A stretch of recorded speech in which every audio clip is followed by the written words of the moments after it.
Well, they've been in the news a lot this year, but nearly 50,000 kids are reported missing each year. Some of them vanished without a trace. But yesterday, the FBI uncovered human remains that might be those of the two missing Oregon girls. And we're following that story, but we want to talk about new technology like the Amber Alert and some other things are helping in the search. But what else can we do to keep our kids safe? Robert Siciliano is a safety and security expert, and he joins us now from our newsroom in Washington. Thanks a lot for being here this morning. Good morning. There is an astounding figure. 85% of the predators are known to the victim, which means that it would be obviously a lot easier for them to get to the victim. Yes, if the child knows the predator, they're not considered a stranger. So it would be important that you educate the child that strangers aren't necessarily the predator, that they very well could be known to the victim, that they could be a neighbor, they could even be a family member. Let's put it in perspective. That's a huge number, 50,000 kids each year, but how many of those are related to family squabbles, although that's underplaying it, I'm sure. And how many are taken by strangers?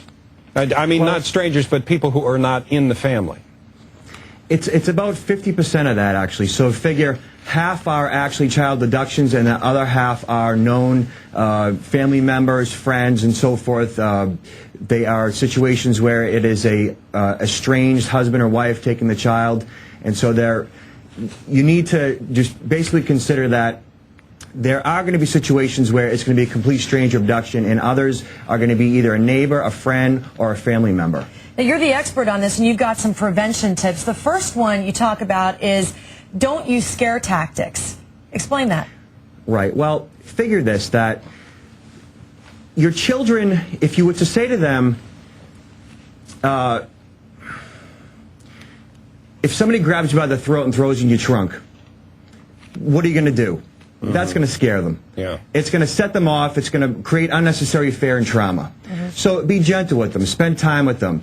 Ease them into it. Feed them questions that would elicit a response from them that would give you an idea into the mind of the child, into a window into the child's mind, so that you can find out what their fears are, what their concerns are. Instead of just scaring them, you'll be able to involve them in their own education. And you also say in your tips, play what-if games. Give us an example.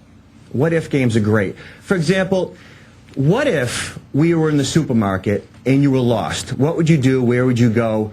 Would you go to the cashier? Would you ask to find my mommy? Or say, what if somebody grabbed you and they had taken you out into the parking lot? How would you respond to that? What would you do? Would you fight back? So by playing the what-if game, by asking the child questions, you're actually getting into the window, into the mind of the child, and you're finding out what their fears and concerns are. Obviously, you explain to them who they should stay away from, and I guess there are pretty obvious rules to this. Yes. Well, we're told all our lives not to talk to strangers. Now, a stranger could look just like me, it could just look like mommy, it look just like daddy. So by telling the child not to talk to strangers, you're also setting them up to totally trust people that they know. Now, strangers, by educating that not to talk to strangers is a false sense of security. They need to be aware of the actual behaviors of adults that put them into volatile and vulnerable situations. So by educating them on the different lures that an adult would get them into, that's much more effective opposed to just telling them not to talk to strangers. Right. And if people want more information on this, what do they do?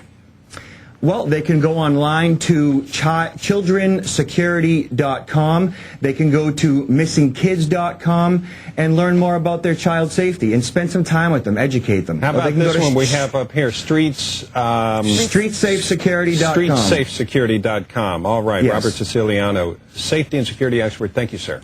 My pleasure.